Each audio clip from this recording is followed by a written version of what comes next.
নমস্কার বন্ধুরা, welcome to tasty বাইটসে অনেক অনেক স্বাগত। আজ আমি আপনাদের সামনে টমেটো রাইস বানিয়ে দেখাবো। এটা যেমন বানানো সহজ, খেতেও তেমন সুস্বাদু হয়ে থাকে। দেখে নেওয়া যাক আমার আজকের রেসিপি। টমেটো রাইস বানাতে প্রথমে কড়াইতে পরিমাণ মতো রিফাইন তেল দেব।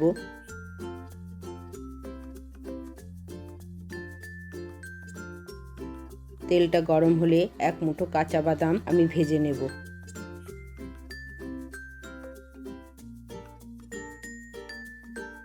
বাদামগুলিকে আমার ভাজা হয়ে গেছে। এবার একটা বাটিতে বাদামগুলি তুলে নেব।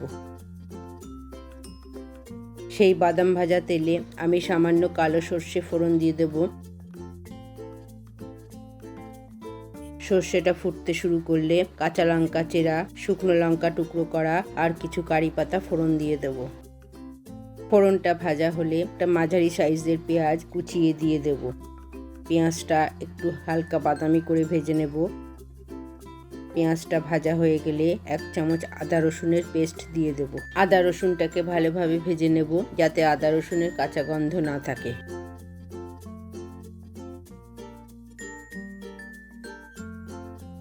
এরপর আমি মটরশুঁটি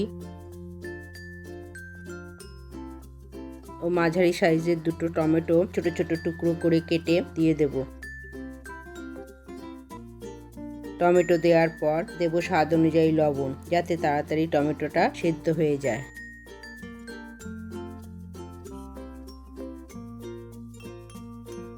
টমেটোগুলি সেদ্ধ হয়ে গেছে। এরপর আমি সামান্য একটু কাশ্মীরি লঙ্কার গুঁড়ো দিয়ে দেব। কাশ্মীরি লঙ্কার গুঁড়ো দিলে রঙটা একটু ভালো হয়।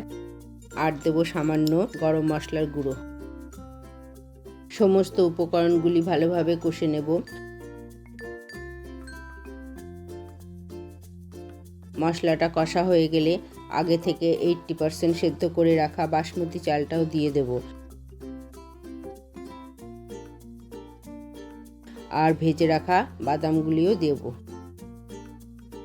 সমস্ত কিছুকে এবার হালকা হাতে মিশিয়ে দেব।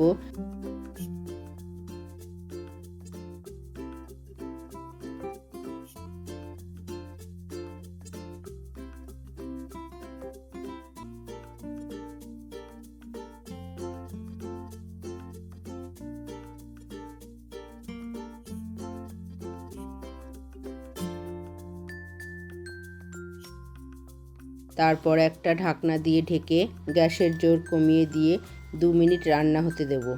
2 মিনিট পর ঢাকনা খুলে আবার হালকা হাতে মিশিয়ে দেব। আমাদের টমেটো রাইস তৈরি হয়ে গেছে। এবার একটা সার্ভিং বোল নিয়ে তাতে পরিবেশন করব গরম গরম টমেটো রাইস। আমার এই রেসিপি যদি আপনাদের ভালো লেগে থাকে তবে অবশ্যই ট্রাই করুন আর আমার চ্যানেলটাকে সাবস্ক্রাইব করে নিজেদের আত্মীয় পরিজন বন্ধু বান্ধবের সঙ্গে শেয়ার করুন। আজ তাহলে এখানেই শেষ। আবার দেখা হবে অন্য আরেক দিন। অন্য কোনো রেসিপি নিয়ে হাজির হয়ে যাব। সকলেই সুস্থ থাকুন, ভালো থাকুন। ধন্যবাদ।